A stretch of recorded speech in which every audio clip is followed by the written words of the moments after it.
Olá, alunos do Colégio Militar de Brasília. Essa é a nossa 45ª aula da Base Comum, uma aula de ecologia. Nessa aula vamos tratar das relações ecológicas desarmônicas. Essa aula foi elaborada pela equipe de biologia do 3º ano do Colégio Militar de Brasília. Eu sou a professora Sheila e estarei com vocês hoje. Bom, quando a gente fala de relações ecológicas, essas relações nos mostram que um ser vivo ele não fica isolado no espaço. Ele vai ter relações entre diferentes seres vivos. Cada uma dessas relações vai ser classificada de formas diferentes, e isso que nós vamos ver hoje aqui. Então, quando as relações ocorrem entre indivíduos de uma única espécie, todos os indivíduos que fazem parte dessa relação pertencem a uma única espécie, eu digo que essa minha relação ecológica ela é intraespecífica. Porém, quando a interação ocorre com seres que pertencem a diferentes espécies, seres de espécies diferentes, então eu tenho uma relação interespecífica. As relações ecológicas também podem ser classificadas em harmônicas ou desarmônicas. Quando a gente pensa em relação harmônica, a primeira ideia que vem à cabeça é de que todo mundo está ganhando com a relação. Mas ela deve ser encarada como um tipo de relação onde não há prejuízo. Se eu tenho uma relação onde nenhum ser vivo envolvido nesta relação é prejudicado, então eu não tenho prejuízo para nenhum dos envolvidos, eu tenho o caso de uma relação harmônica. Essa minha relação é classificada como positiva-positiva, ou seja, todo mundo está ganhando, ou ela pode ser também positiva neutra. Esse zero aqui está representando que o ser vivo não está sofrendo prejuízo com essa relação. Também não está sofrendo benefício. Então, para ele, ter a relação ou não ter a relação não faz menor diferença. As relações desarmônicas são aquelas em que há prejuízo para pelo menos um dos indivíduos que está envolvido. Então, eu vou ter uma relação positiva-negativa, veja, alguém ganha, porém, alguém está perdendo.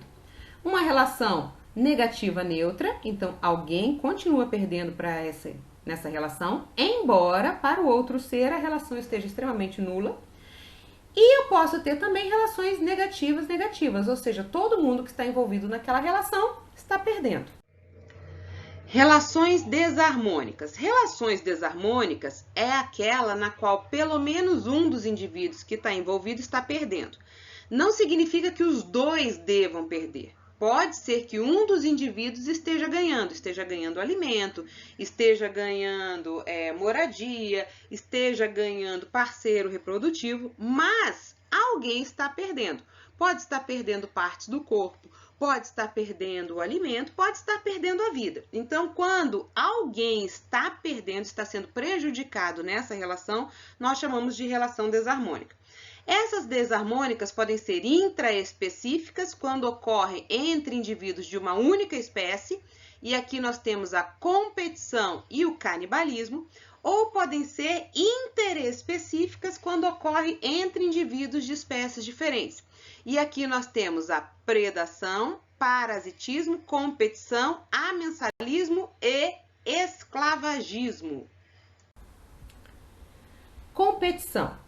Essa relação aqui é uma relação que a gente tem que prestar bastante atenção, porque ela é uma relação desarmônica. Vejam, a professora colocou aqui que ela pode tanto ser interespecífica quanto intraespecífica, ou seja, existe competição que ocorre entre espécies diferentes e existe competição que ocorre dentro de uma única espécie. Essa relação é negativa. Geralmente, quando o aluno vem, você fala, professora, para que essa relação se todo mundo está perdendo? Acontece que às vezes eu não tenho escolha. Quando nós vimos outra aula lá sobre ecossistemas, nós vimos o princípio da exclusão competitiva de Gauss, aonde se os organismos eles não conseguissem dar um jeito de viver junto, como que seria isso, né? Mudando o nicho ecológico, ou eles seriam extintos ou seriam expulsos do ambiente. Então, esses seres aqui, eles estão em competição. Significa que o recurso que ele está utilizando é limitado.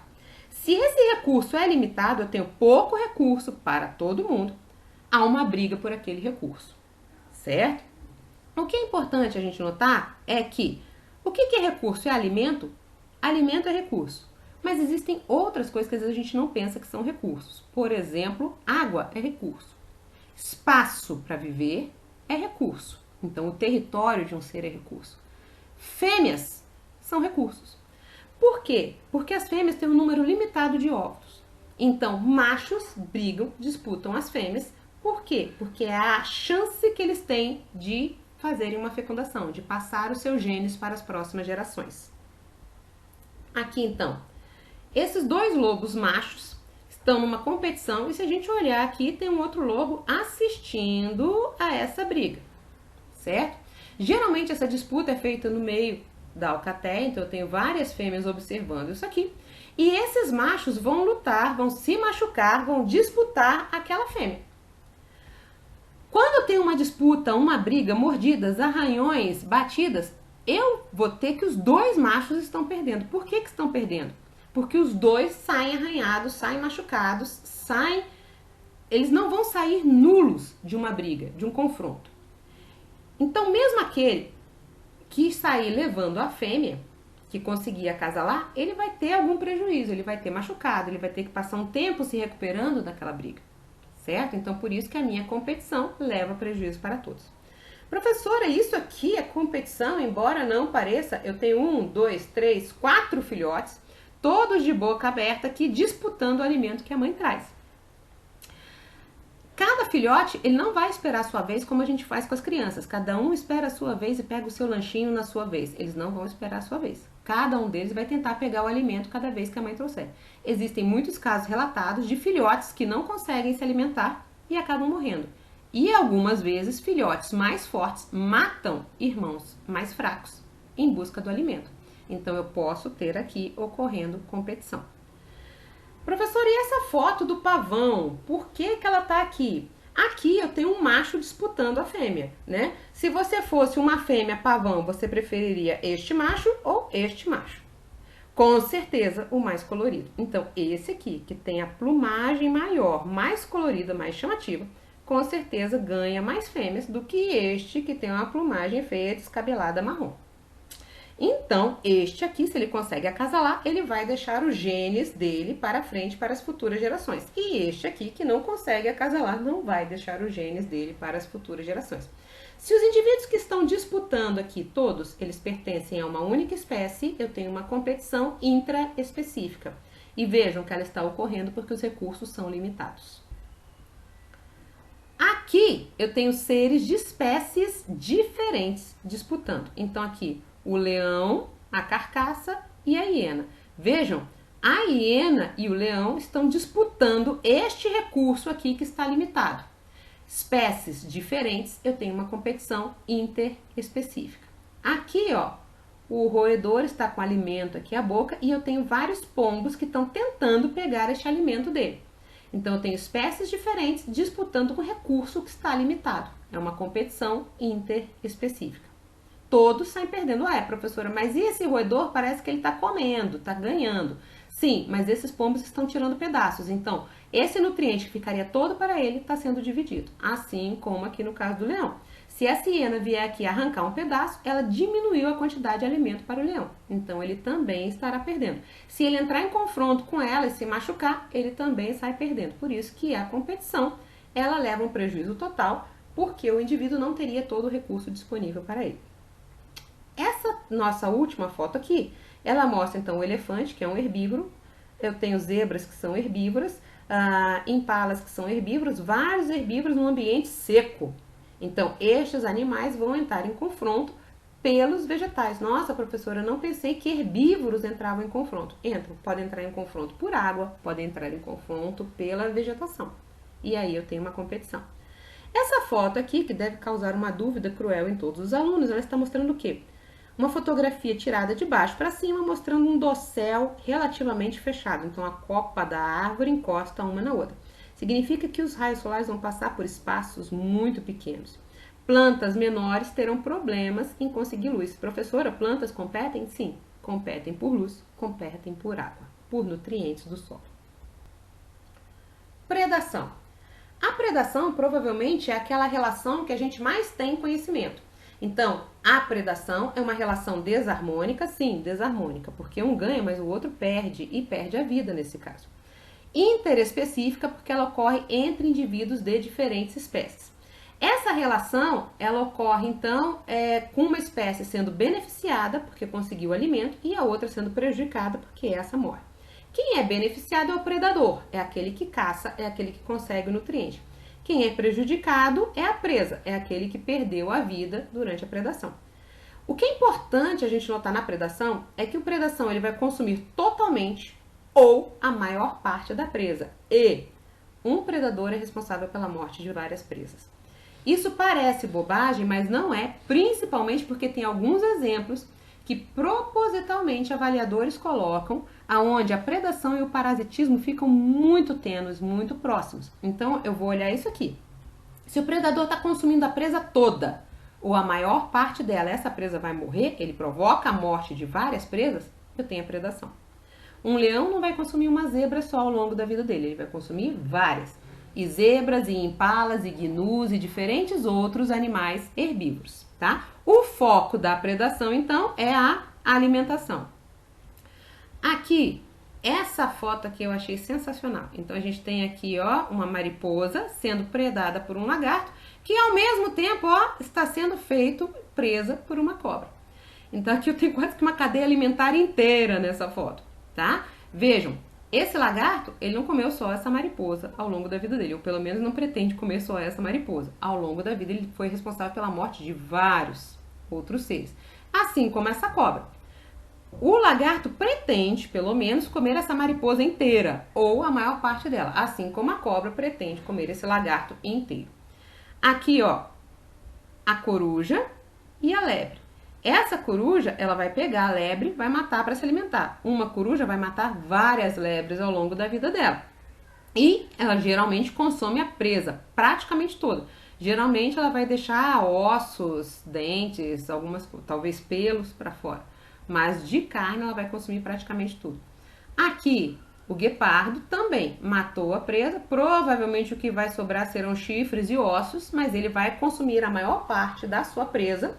E ele vai deixar, ao longo da vida dele, várias presas que vão perder a vida por conta da predação desse guepardo.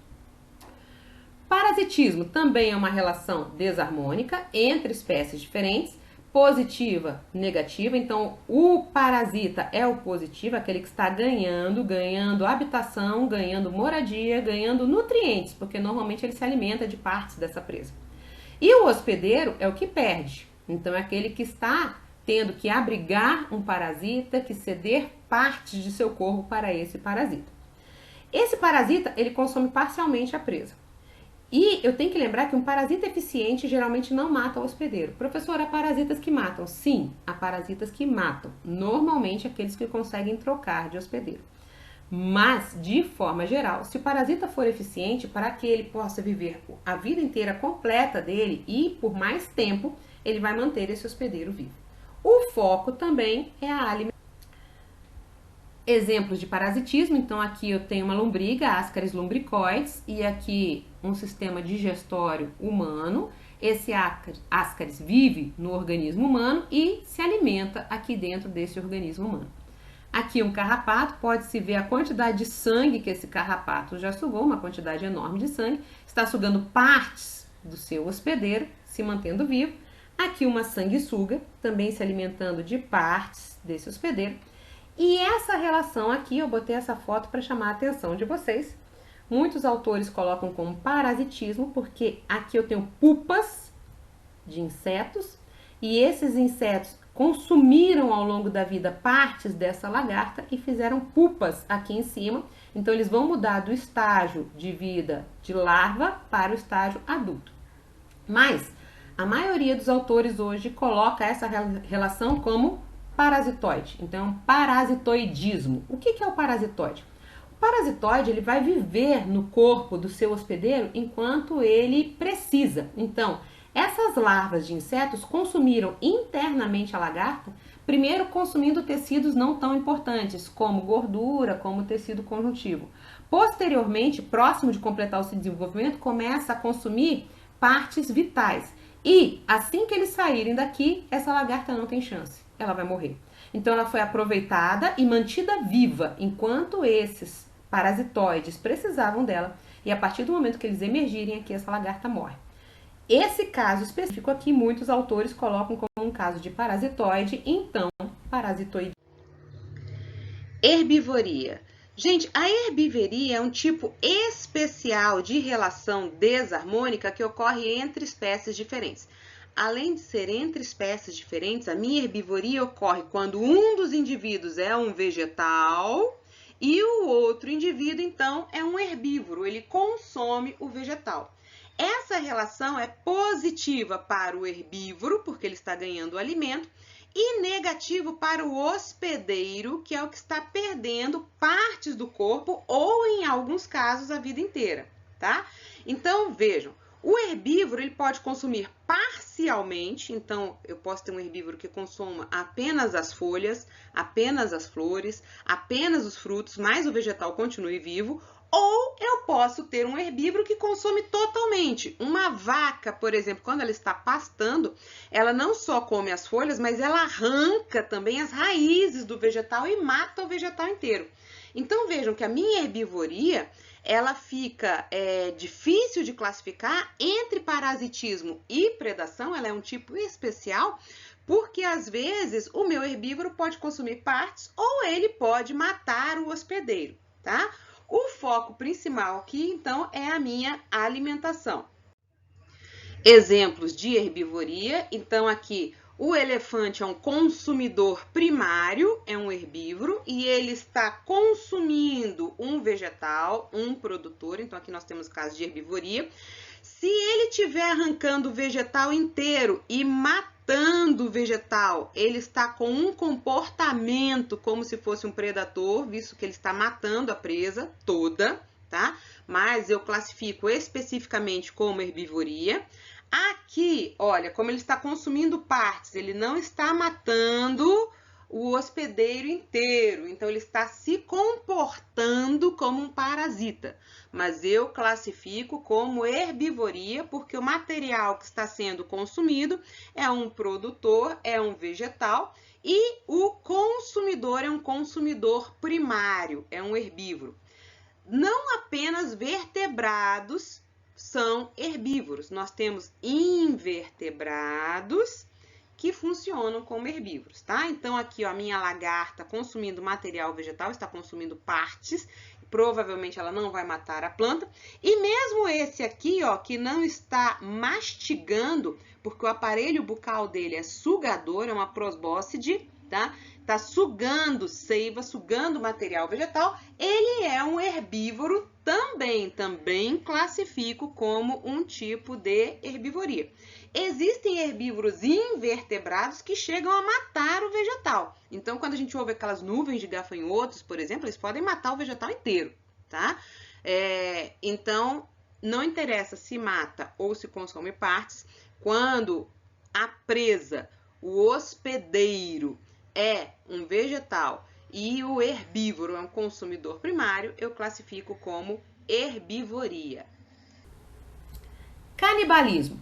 Canibalismo é uma relação desarmônica, agora ela é intraespecífica, ela ocorre entre indivíduos de uma única espécie. Vejam, a diferença da predação para o canibalismo é que enquanto a predação ela é entre indivíduos de espécies diferentes, o canibalismo é dentro de uma única espécie. Então, é uma relação positiva-negativa, porque eu vou ter o indivíduo que se alimentou e aquele que serviu de presa que morreu. Então, esse foi prejudicado.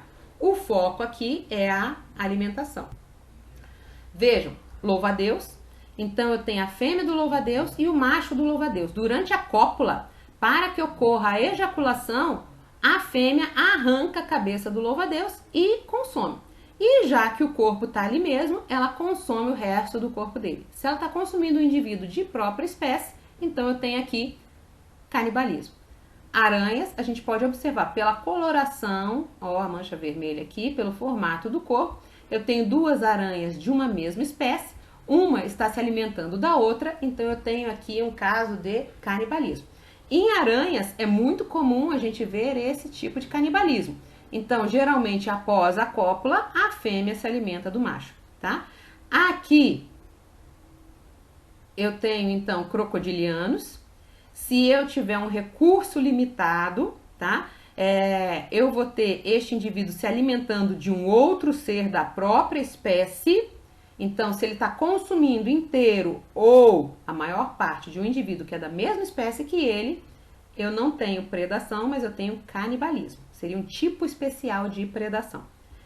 Essa foto aqui, ela está mostrando o quê? Essa leoa, ela está em postura de ataque, vejam, a cauda para o alto, a postura mais elevada, os dentes à mostra, e esses filhotes estão aqui junto dela. Então, eu diria que essa fêmea aqui está defendendo os filhotes de alguém que está chegando muito próximo e que pode pegar os filhotes. De forma geral, sabe-se que leões machos, se eles chegam num grupo e passam a dominar aquele grupo, a tendência é que eles matem os filhotes que não são dele, para que essa fêmea entre no cio novamente e ele possa ter filhotes dele, porque ele não quer gastar energia, não quer entrar numa briga para defender filhotes que não são dele. A fêmea tenta defender? Tenta. Essa postura aqui indica que a fêmea está tentando defender esses filhotes. Amensalismo. Amensalismo, então, é uma relação desarmônica, interespecífica, e essa relação ela pode ser de dois tipos, isso é importante a gente ver. Ou ela é positiva ou negativa, alguém é beneficiado e outro é prejudicado, ou, para uma espécie, a relação é neutra e outra é prejudicada. Veja, essa minha relação de amensalismo, ela diz respeito às substâncias químicas, às substâncias tóxicas. E ela ocorre quando? Quando um ser impede ou inibe desenvolvimento de outro, devido à liberação de substâncias químicas. Vejam, por que às vezes um é prejudicado e o outro é beneficiado? Porque às vezes o ser vivo lança essas substâncias porque ele precisa de espaço, de ambiente, de nutrientes, de luz, e ele está impedindo que o outro se desenvolva para que esse recurso fique para ele. Porém, eu tenho casos onde o ser simplesmente, ao longo do desenvolvimento dele, libera substâncias químicas. E essas substâncias químicas acabam matando, ou inibindo, ou impedindo o desenvolvimento de outros. Então, nos dois casos, eu tenho amensalismo.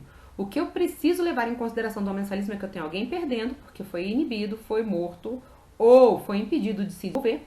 E o que levou a isso foram substâncias químicas. Essa é a base do meu amensalismo. Aqui eu tenho um exemplo de um fungo, Penicillium. Esse fungo libera uma substância que inclusive foi a base para o desenvolvimento de penicilina. E vejam que aqui eu não tenho desenvolvimento de uma bactéria. Vejam, essa bactéria aqui, Staphylococcus, ela foi inoculada nesse meio de cultura, porém nessa região onde o fungo surgiu e liberou essa substância, que é a base para a penicilina, a bactéria foi eliminada. Então, se um ser vivo impede, inibe, mata outro com substâncias químicas, eu tenho amensalismo. Aqui, muitas plantas liberam no solo, geralmente aqui eu tenho eucalipto através da folha que cai aqui e entra em decomposição. Eu não tenho aqui nesse chão nenhuma outra plantinha nascendo. Por quê? Para evitar competição por água, por luz, por nutrientes. Então, esse ser, ao se desenvolver, liberou substâncias químicas que está inibindo, impedindo o desenvolvimento de outras. Aqui eu tenho um caso de amensalismo. Observe aqui a maré vermelha. Então, eu tenho algas que, em grande quantidade, liberam, pelo seu desenvolvimento, substâncias tóxicas que acabam matando peixes, outros animais marinhos. Aqui. Vejam, a alga ela não está liberando essa substância para expulsar outro, para se defender de outro, para inibir. Acontece que no desenvolvimento dela ela faz isso. Então, nesse caso, para a alga a relação é neutra, mas para os seres vivos que estão morrendo, obviamente, essa relação é negativa. Esclavagismo.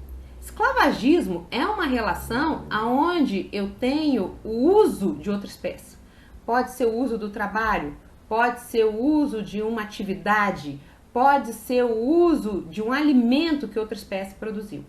Então, se eu tenho a utilização do potencial das atividades do trabalho de outra espécie, eu tenho esclavagismo. Vejam, é uma relação desarmônica? Sim, positiva e negativa. Por que positiva? Porque aquele ser que está se aproveitando do trabalho do outro está ganhando. E negativa porque o ser que teve seu trabalho aproveitado e não em seu benefício, ele está perdendo. E interespecífico porque ocorre entre espécies diferentes. Observem aqui, esse passarinho aqui é um filhote de um passarinho chamado cuco. visivelmente eu percebo que esse aqui que está trazendo a comidinha, está trazendo o insetinho para ele, não é pai, não é mãe deste cuco. O que aconteceu aqui? A fêmea do cuco, ela põe os ovos dela no ninho de outras aves. E aí, quando o ninho... E depois ela vai embora. Esse passarinho aqui chocou esse ovo. Chocou, nasceu no ninho dele, ele entende que o cuco é filhote dele, embora de fato não seja. E aí ele vai alimentar, ele vai cuidar, ele vai proteger esse filhote aqui, vejam, muitas vezes muito maior do que aquele filhote aquele ser que está sendo escravizado, né? Que tem o trabalho dele aproveitado, tá? Então, este cuco aqui é um ser esclavagista. Interessante notar que, olha essa foto aqui de baixo, isso aqui é um cuco bebê. Ele acabou de nascer e percebam que ele está empurrando o ovo de outro passarinho para fora do ninho.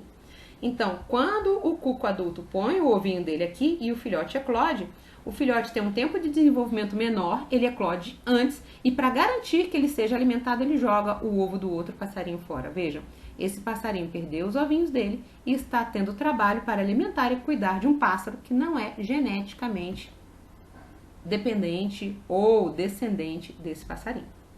Tá? Aqui, formigas, essas formigas aqui, elas invadem ninhos de outras formigas e roubam os filhotes. Roubam ainda na fase de pupa e levam para o seu formigueiro. Quando esses filhotes nascem no ninho da formiga vermelha, lá da ata, ele entende que essas aqui são as formigas mães, né? As genitoras desse indivíduo. Então ele começa a trabalhar para eles. Vejam, essas formigas aqui usam outras espécies para fazer o seu trabalho. Então isso aqui é um caso de esclavagismo. Aqui eu tenho essas aves aqui, tá? Provavelmente todos vocês já devem ter visto quando foram à praia, que algumas aves pescam e outras vêm, dão rasante e roubam o peixe. Então o que está acontecendo? Essas fragatas aqui, elas estão se aproveitando do trabalho de outra, roubando o peixinho que essa aqui pegou. Então, nesse caso, ela está se aproveitando do trabalho da outra, essa está conseguindo alimento, essa está perdendo, porque ela teve que pescar, pegou e na hora de comer ficou sem. Então, essa aqui está perdendo. Caso de esclavagismo. Interessante ver que nós também fazemos isso. Quando a gente usa o mel da abelha, por exemplo, nós estamos nos aproveitando do trabalho do outro. Nós somos seres esclavagistas, porque nós aproveitamos o mel que a abelha preparou para a sociedade dela. Aqui eu quero trazer para vocês um caso que é bem discutido entre os ecólogos, que é essa associação aqui formiga e pulgão. Vejam, se vocês conseguem observar aqui, tem uma gotinha transparente aqui, ela sai pelo ânus do pulgão. Essa substância é chamada honeydew. O pulgão, ele tem um aparelho bucal sugador, ele suga a seiva pós-fotossíntese, uma seiva elaborada aqui do vegetal. E como ele suga continuamente, ele passa o dia, a noite, sugando essa seiva, ela é pouco digerida. Então, basicamente sai a seiva quase que aqui. Como ela passou por um processo de digestão, embora muito simplificado, os ecólogos chamam essa substância de honeydew. Tá? Seria um melzinho, uma substância açucarada. As formigas, elas vêm aqui com as antenas e ficam ordenhando os pulgões para que eles liberem o honeydew e elas possam se alimentar deste honeydew, certo? Então, como ela está se aproveitando do trabalho dele, que suga a seiva aqui do vegetal, muitos autores colocam como sendo um caso de esclavagismo. Porém, foi observado que as mandíbulas aqui da formiga, muito fortes, são utilizadas para proteger esse pulgão. Então, caso chegue um animal predador, por exemplo, uma joaninha, uma vespa que venha pegar este pulgão, a formiga, ela prontamente se levanta e belisca este ser com as mandíbulas dela e espanta, protegendo o pulgão. Então, muitos autores colocam como protocooperação, ou seja, o pulgão dá o honeydew para a formiga? Sim, porém a formiga protege este pulgão dos predadores, certo? Professora, e aí, como é que a gente faz? A gente marca como esclavagismo ou como protocooperação? Depende de como contam a história. Mesma coisa que a abelha e as flores, aquela mariposa e as flores, é protocooperação ou é mutualismo? Deve-se ler a questão como um todo, deve-se ler a historinha como um todo e não decorar. Pulgão e formiga é protocooperação. Opa! Se o autor falar que a formiga está se aproveitando do trabalho, eu não posso classificar como protocooperação, tem que classificar como esclavagismo. Vou ler, interpretar o texto e ver o que pode ser. Esse filme aqui é um filme antigo chamado Formiguinhas, com Z, tá? E em determinado momento essas formigas estão conversando e esse aqui sugere para eles beberem pulgão. E o pulgão está aqui. E essa aqui faz uma cara de nojo e fala, eu não quero beber nada que saia do sistema digestório de outro ser. Então, para vocês verem que a gente, entendendo biologia, consegue inclusive ver desenho animado com maior propriedade. Para a gente terminar, eu trouxe aqui 2 tirinhas para você. Então, essa primeira tirinha tem aqui um crocodilo, os passarinhos comendo aqui resíduos alimentares e fala, o crocodilo não morde quem está limpando os seus dentes. E aqui tem um ser humano desesperado falando, calma meu querido, eu tô até passando fio dental, né? Vendo se ele deixa o ser humano vivo. Se a gente olha essa relação aqui dos crocodilos com os passarinhos, eu tenho uma relação de protocooperação. Então, o passarinho está ganhando o alimento e o crocodilo está ganhando a limpeza dos seus dentes.